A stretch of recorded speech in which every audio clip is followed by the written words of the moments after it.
निश्चित होगी। Hi everyone, कैसे हैं आप लोग। आज हम लोग का जो टॉपिक है गॉस थ्योरम का एप्लीकेशन आज हम लोग पढ़ेंगे। बट उसके भी पहले गॉस थ्योरम का जो एप्लीकेशन उसको पढ़ाने से पहले कुछ उसमें बेसिक टॉपिक है उसको बता देते हैं। जैसे रेखीय आवेश वितरण, रेखीय आवेश घनत्व, क्षेत्रीय आवेश, क्षेत्रीय को हम लोग पृष्ठीय भी बोलते हैं, पृष्ठीय आवेश वितरण, पृष्ठीय आवेश घनत्व। उसके बाद आयतन आवेश वितरण, आयतन आवेश घनत्व, ये सब टॉपिक पढ़ लेते हैं। उसके बाद एप्लीकेशन पर चलते हैं। ठीक, तो समय को नष्ट न करते हुए आइए हम लोग चलते हैं। रेखीय आवेश क्या वितरण है, रेखीय आवेश घनत्व क्या है उसको देखते हैं। ठीक, पहले आप लोग ध्यान दीजिएगा, समझ में जरूर आए, बस समझने की कोशिश करिए बस आप लोग। ठीक, पहले आवेश वितरण क्या होता है उसके बारे में समझिए।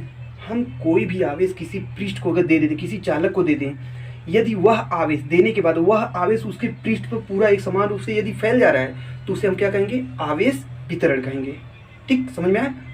आवेश अगर उसके पूरे पृष्ठ पर, उसके पृष्ठ पर, जैसे इसके पृष्ठ पर पूरा फैल गया, यह हो चाहे बोर्ड हो, इसके पृष्ठ पर फैल जाएगा, इस पर तो फैलेगा नहीं, आवेश इसमें प्रवाहित होगा ही नहीं, कुछ चालक है। लेकिन सपोज कर लीजिए ये चालक है और आवेश दिए तो वो आवेश इसके पूरे पृष्ठ पर एक समान रूप से फैल गया, तो इसको हम बोलेंगे आवेश वितरण। ठीक, आवेश वितरण कंफर्म हो गया। तो रेखीय आवेश वितरण क्या है। रेखीय आवेश वितरण मतलब हम आवेश यदि किसी पदार्थ को देते हैं, किसी चालक को देते हैं और वह आवेश उस चालक के लंबाई के अनुदिश एक समान रूप से वितरित हो जाता है, तो इसे बोलते हैं रेखीय आवेश वितरण। रेखीय आवेश वितरण केवल वन डायमेंशन होगा, एक दिशा मतलब केवल लंबाई होगा।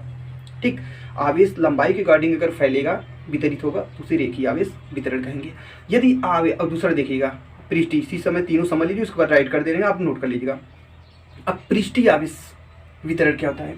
यदि हम आवेश किसी पृष्ठ को दे रहे हैं, किसी भी चालक को दे रहे हैं और वह आवेश चालक के पूरे पृष्ठ पर एक समान रूप से फैल जाता है, वह आवेश क्या होता है, चालक के पूरे पृष्ठ पर, जैसे बोर्ड हो गया, हम आवेश बोर्ड को दे दिए, चालक को समझ लीजिए, इसको दे दिए, आवेश इसके पूरे पृष्ठ पर एक समान रूप से फैल जाएगा, पूरा पृष्ठ पर फैल जाएगा, तो इसी वितरण को क्या कहेंगे, आवेश वितरण को क्षेत्रीय आवेश या पृष्ठीय आवेश वितरण कहेंगे। ठीक, और तीसरा हो जाएगा आपका, यदि किसी चालक को दिया गया आवेश या आवेश दिया जाता है और वह आवेश उस चालक के आयतन में एक समान रूप से फैल जाता है, आयतन मतलब लंबाई चौड़ाई ऊंचाई तीनों आयतन के पूरे पृष्ठ में एक समान रूप से फैल जाता है, तो उसे आयतन आवेश वितरण कहते हैं। ठीक, तीनों डिफिनेशन समझ में आ गया होगा। एग्जाम्पल तौर देखा जाए तो इसमें एग्जाम्पल आप समझ लीजिए इसका, जैसे इसमें आवेश हम दे देंगे, इसके पूरे लंबाई में एक समान रूप से फैलेगा, तो इसे हम रेखीय आवेश वितरण बोलेंगे, आवेश के वितरण को। और आवेश हम बोर्ड को दे रहे हैं तो बोर्ड के पूरे पृष्ठ पर आवेश वितरित हो गया, फैल गया, तो इसे आवेश का जो वितरण है उस वितरण को हम लोग बोलेंगे पृष्ठीय आवेश वितरण। यदि हम किसी पृष्ठ को समझ लीजिए, बोर्ड ही समझ लीजिए, बोर्ड को पृष्ठ नहीं, बोर्ड को आवेश दिए और बोर्ड का पर जो आवेश दिए वह आवेश इसके पूरे पृष्ठ पर भी फैला, जो मोटाई है, थीन है जो इसकी, मतलब जो मोटाई, जितना मोटा बोर्ड है उसकी पूरी मोटाई में भी फैल गया, पूरे पृष्ठ पर लंबाई चौड़ाई और ऊंचाई जो इसकी मोटाई है उसमें भी फैल जाएगा, तो इसे हम बोलेंगे आयतन आवेश वितरण। ठीक है, आइए डिफिनेशन हम अपना नोट कर लेते हैं। ओके, ये हम लोग का डिफिनेशन हो गया रेखीय आवेश वितरण। पहले आप लोग समझ लीजिए, रेखीय आवेश वितरण के बारे में आप लोग समझा दिए। ठीक, अब रेखीय आवेश घनत्व तो क्या होता है इसके बारे में आपको नहीं बताया, लेकिन आप लोग समझ लीजिए। रेखीय आवेश घनत्व के बारे में पहले समझ लीजिए, उसके बाद आपको हम दिखा रहे हैं क्या लिखे हुए हैं। रेखीय आवेश घनत्व को मतलब रेखीय आवेश वितरण क्या था, लंबाई के अनुदिश जितना आवेश फैलेगा, यदि आवेश एक समान रूप से लंबाई के अनुदिश फैल गया तो उसे रेखीय आवेश वितरण बोलते हैं। तो आप लोग आगे सुनिए, जितना आवेश रेखीय आवेश वितरण में फैला हुआ है, रेखीय आवेश वितरण में जितना आवेश फैला हुआ है और जितने लंबाई में फैला हुआ है, उन दोनों के अनुपात को रेखीय आवेश घनत्व कहते हैं। समझे, जैसे हम इसको रेखीय आवेश वितरण है, इस पे एक लंबाई के अनुदिश इसमें आवेश फैल गए, आवेश दिए तो, और वह आवेश जितना क्यू आवेश दिए हैं वह क्यू आवेश, और इसकी पूरी लंबाई कितना सपोज कर लेते हैं यल है, तो क्यू बटा जो यल होगा उसी को रेखीय आवेश घनत्व कहेंगे।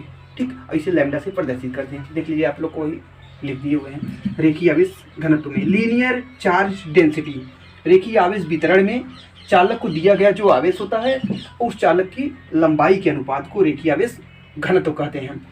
रेखीय आवेश घनत्व को लैम्डा से प्रदर्शित करते हैं बच्चा लोग, लैम्डा से प्रदर्शित करते हैं। और लैम्डा बराबर क्या होगा, अगर डिफिनीशन से देखा जाए फार्मूला क्या बनेगा, आवेश तथा लंबाई के अनुपात को रेखीय आवेश घनत्व कहते हैं। ये हो गया। मात्रक क्या होगा, कूलाम प्रति मीटर, कूलाम प्रति मीटर। ठीक, कूलाम प्रति मीटर हो गया। अब इसका बीमा क्या होगा, बीमा बताइए आप लोग क्या होगा। कूलाम को अगर ब्रेक करेंगे क्या होगा, एम्पियर सेकंड होता है। कूलाम को ब्रेक करेंगे तो एम्पियर सेकंड, एम्पियर सेकेंड बटे मीटर है, मीटर ऊपर जाएगा मीटर पावर -1 होगा, मीटर पावर -1 होगा, मतलब मीटर को L पावर -1 और coulomb second ampere PA 11th में पढ़ भी चुके हुए हैं। ये आपका हो गया डिफिनीशन और किससे प्रदर्शित करते हैं, वो हो गया 2 टॉपिक, फार्मूला हो गया, सॉरी मात्रक वही फार्मूला हो गया 3, चौथा टॉपिक, 5वां टॉपिक, 5 टॉपिक हो गया। अब हम लोग की एक टॉपिक और है, कौन सी क्वांटिटी है, स्केलर है या वेक्टर है, ये स्केलर क्वांटिटी है, इसमें डायरेक्शन थोड़ी होगा, आवेश वितरण में आवेश घनत्व में कोई घनत्व क्या कोई क्वांटिटी मतलब वेक्टर क्वांटिटी है, हम लोग पहले से भी जानते हैं। घनत्व डेंसिटी क्या होती है, स्केलर क्वांटिटी होती है, अदिश राशि होती है, ठीक, उसको नहीं लिखे रहे हैं आप लोग इतना समझ लीजिए, ठीक। इसे स्क्रीनशॉट करिए, इसके बाद आपको पृष्ठीय आवेश घनत्व बताते हैं, ठीक। सिमिलर है, आप लोग अगर ये समझ में आ गया होगा, नेक्स्ट वाला सिमिलर ऐसे बताएंगे, जहाँ यल है वहीं ए कर देंगे हम बस, और डिफिनीशन भी पूरे पृष्ठ पर, लंबाई का नहीं पूरे पृष्ठ के अंदर फैलेगा, तो इसे स्क्रीनशॉट करिए आप लोग, ठीक। आप लोग उसके अब देखिए, आप लोग पृष्ठीय आवेश घनत्व ध्यान दीजिएगा, थोड़ा बहुत ज़्यादा डिफरेंट नहीं है। देखिए आप लोग मिटा को उसी मत बनाने लगिएगा।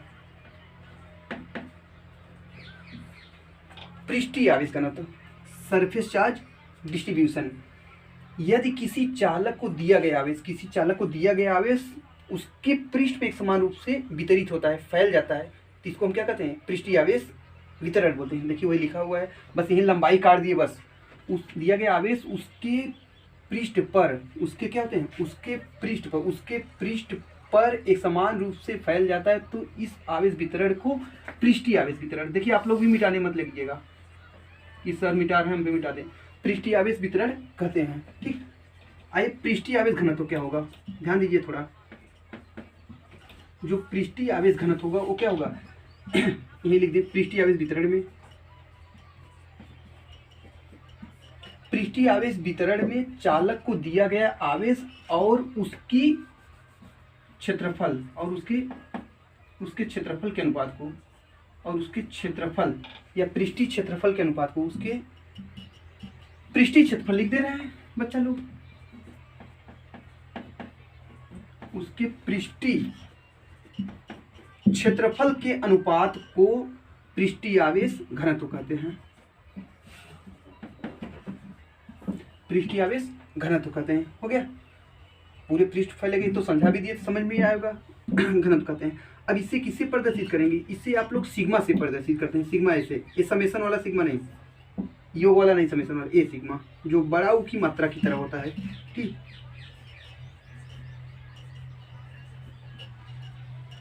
इसे सिग्मा से प्रदर्शित करते हैं, तो फार्मूला क्या हो जाएगा, सिग्मा इक्वल टू कितना होगा, जितना आवेश दिया गया है और उसकी पृष्ठीय क्षेत्रफल के अनुपात को कहेंगे, मात्रक क्या हो जाएगा, कूलाम प्रति मीटर स्क्वायर, फिर मीटर सेम वही है, बस मीटर चेंज है, ऊपर जाएगा क्या होगा, पहले बीमा क्या थे, L पावर -1 था, अब L पावर क्या हो जाएगा, -2 हो जाएगा, ठीक। ओके, समझ में आ गया होगा, आप लोग इसे स्क्रीनशॉट करिए, उसके बाद चलते हैं आयतन आवेश घनत्व पर, ठीक। अब आते हैं हम लोग आयतन आवेश घनत्व। आयतन आवेश घनत्व क्या है, फिर इसे चेंज कर रहे हैं, आप लोग मत मिटाइएगा, बस समझते जाइए बस आप लोग। जो आयतन आवेश घनत्व है, जैसे हम पृष्ठीय को इरेज कर दे रहे हैं, आयतन आवेश वितरण और फिर उसके बाद आयतन आवेश घनत्व दो होगा। आयतन आवेश वितरण क्या होगा, यदि किसी चालक को दिया गया आवेश उसके आयतन में एक समान रूप से फैल जाता है, उसके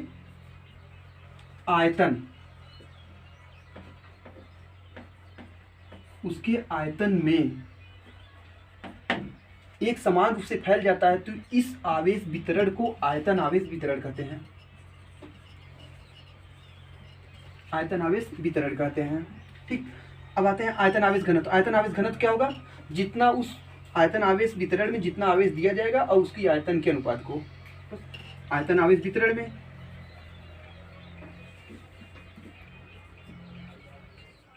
आयतन आवेश वितरण में चालक को दिया गया आवेश और उसके आयतन के अनुपात को,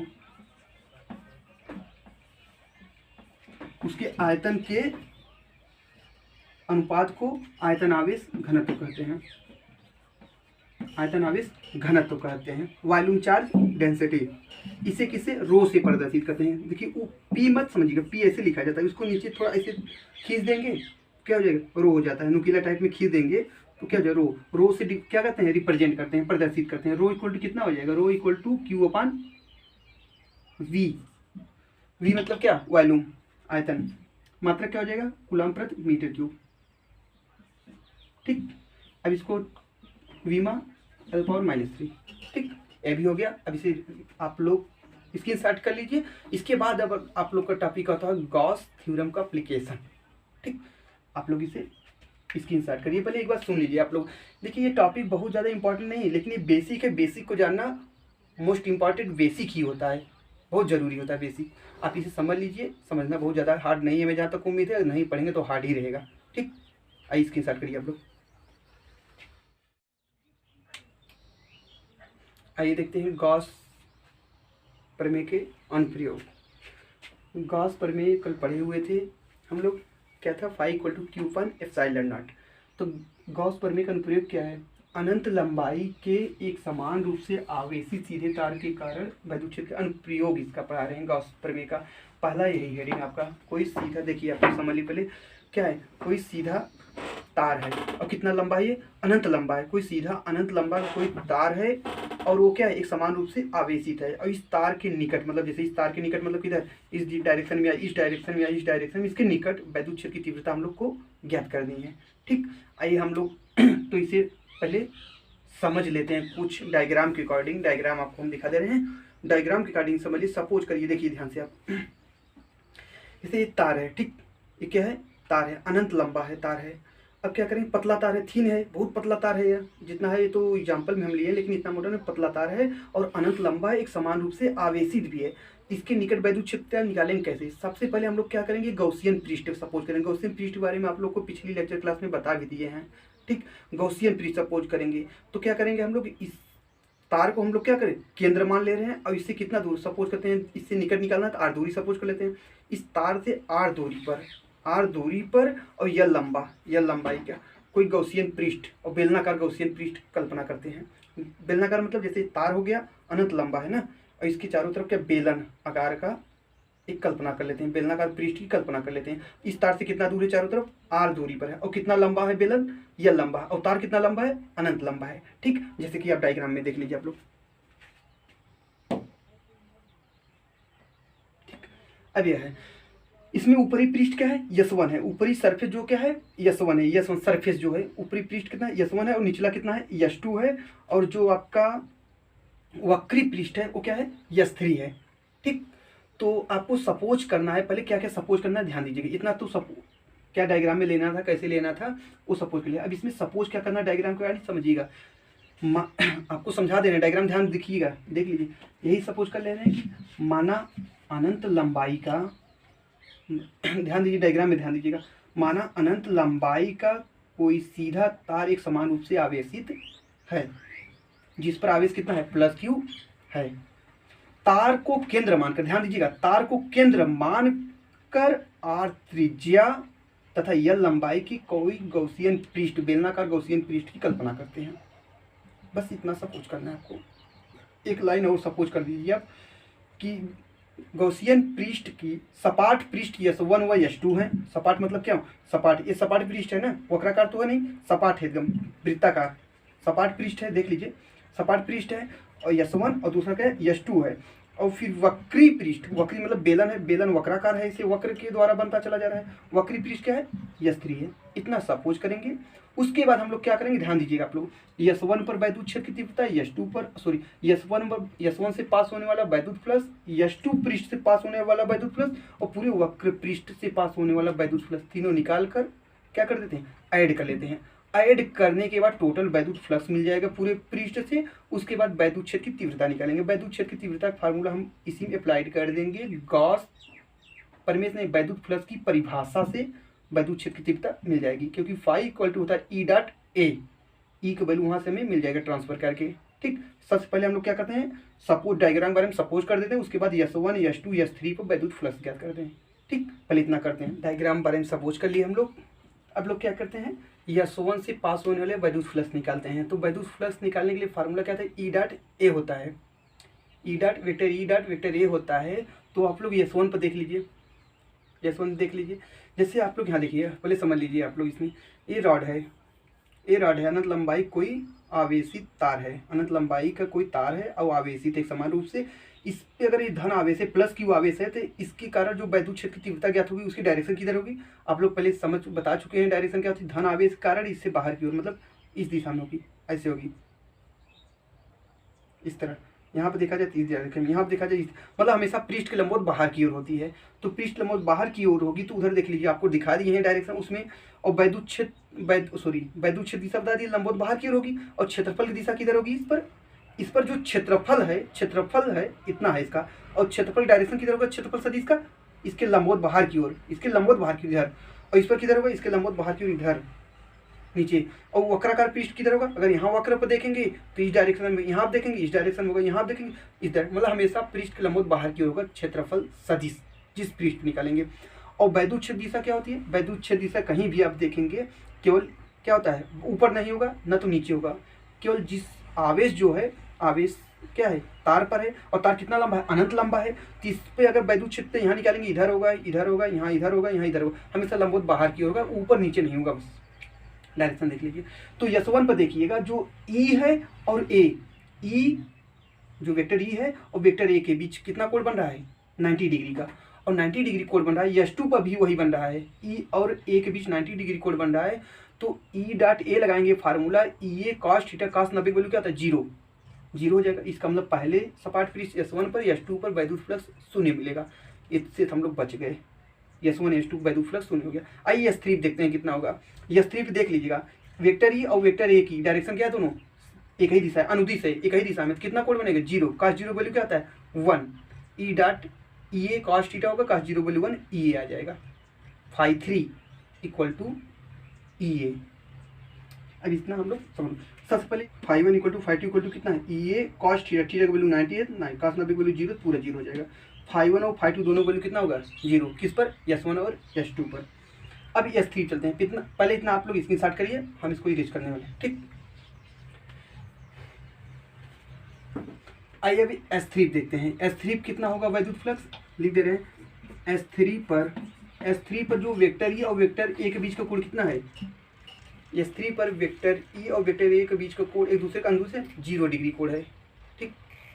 ये cos थीटा हो जाएगा आपका, ये cos थीटा होगा। पहले यहाँ सूक्ष्म के लिए देखिए, सूक्ष्म के लिए निकालने पहले वक्रा पृष्ठ S3 देखिए, S3 पहले सूक्ष्म है, DA है, पहले सूक्ष्म के लिए निकाल लेते हैं, उसके बाद टोटली निकालते हैं। DA कर दे रहे हैं। Φ3 इक्वल टू EDA कितना हो जाएगा? cos थीटा होगा फार्मूला, थीटा वैल्यू कितना है? 0। cos 0 वैल्यू क्या होता है? 1। तो क्या हो जाएगा? E इंटू DA हो जाएगा, ठीक। ये आपका हो गया। अब क्या करते हैं? वक्री पृष्ठ के S3 मिला लेकिन सूक्ष्म मिला है। पूरे वक्राकार पृष्ठ पे कितना होगा? पूरे बेलनाकार पृष्ठ पर टोटल कितना होगा? निकाल लेते हैं।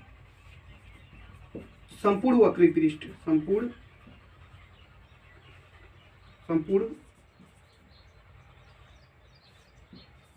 S3 पर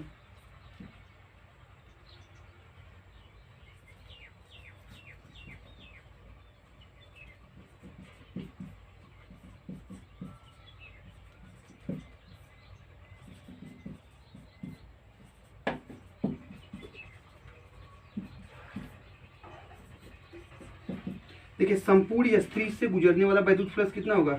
समेशन कर लेंगे, इंटीग्रेशन कर देंगे। इंटीग्रेशन होगा तो क्या होगा? डी हट जाएगा डिफरेंशियल, या इसका होगा क्या? E integration of DA, integration of DA Φ3 E into.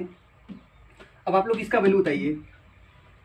सूक्ष्म क्षेत्रफल है, उसका इंटीग्रेशन करेंगे, क्या होगा? टोटल बेलनाकार पृष्ठ का क्षेत्रफल मिलेगा। तो बेलन का क्षेत्रफल क्या होता है? वक्र पृष्ठीय क्षेत्रफल, संपूर्ण क्षेत्रफल नहीं, बेलन का वक्र पृष्ठीय क्षेत्रफल क्या होता है? 2π RH होता है।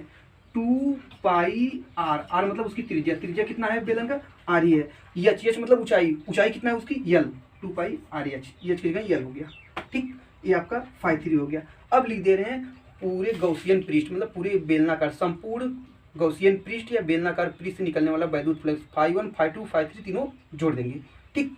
इधर लिख दे रहे हैं, आप लोग डायग्राम बना लिए होंगे स्क्रीनशॉट करके। हम इसे अब इरेज कर दे रहे हैं, हटा दे रहे हैं।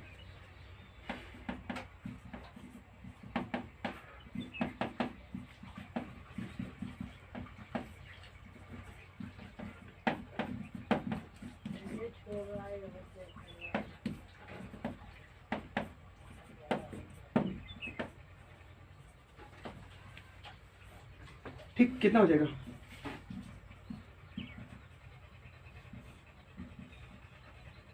संपूर्ण गौसियन पीस बेलनाकार है, निकलने वाला वैद्युत फ्लक्स कितना होगा, φ1 plus φ2 plus φ3। Five value zero है कितना होगा, zero plus 2 pi r l into e, 2 pi r l into e, phi e equal to इतना मिल गया, फाई इक्वल टू कितना होगा, 2 pi r l into e. समीकरण नंबर 1 मान लीजिए। और गॉस थ्योरम लगा दे रहे हैं। उसके बाद रेखीय आवेश घनत्व जो भी बताए थे अब इसके पहले, रेखीय आवेश घनत्व इसमें अप्लाइड होगा। ठीक, तो हम लोग क्या करते हैं, अब वैद्युत फ्लक्स की परिभाषा क्या है बताइए, वैद्युत फ्लक्स की परिभाषा से बताइए, जल्दी करिए आप लोग, वैद्युत फ्लक्स की परिभाषा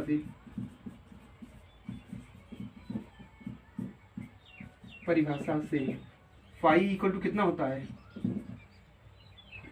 गॉस का प्रमेय लगाना था, सॉरी गॉस प्रमेय से,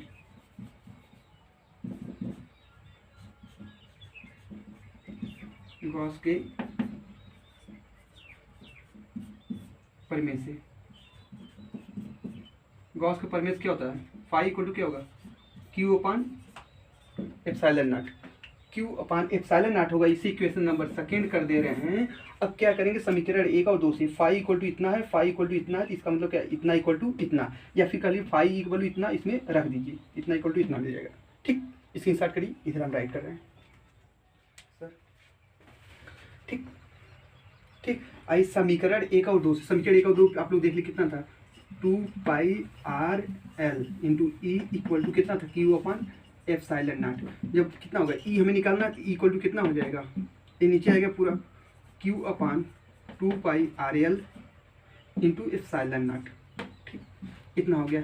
इसको अगर सेट करना है तो 2 पाई एप्सिलॉन, जैसे 4 पाई एप्सिलॉन होता है एप्सिलॉन नॉट, उसको एक साथ कर लीजिए, 2 पाई एप्सिलॉन के साथ क्यू अपान आर एल, इसको एक साथ कर ले रहे हैं, 1 अपान 2 पाई, जाने दे ऐसा ससुरा का तरीके हम लिखा था।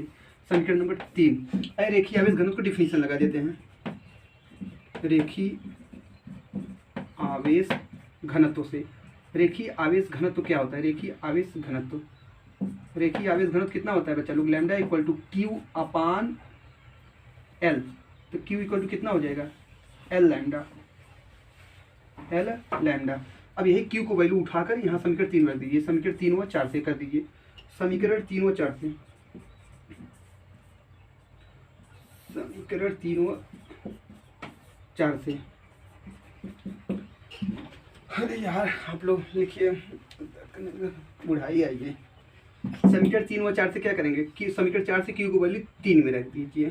ठीक, या लिख दीजिए समीकरण 4 से क्यू का मान समीकरण 3 में रखने पर, या लिखिए 3 व 4 से रखेंगे तो कोई दिक्कत नहीं होगी। इससे यह मतलब निकलेगा 3 व 4 से, 3 का यूज 4 में किए, 4 का यूज 3 में करिए, कोई दिक्कत नहीं, इसका लिखने का मतलब है।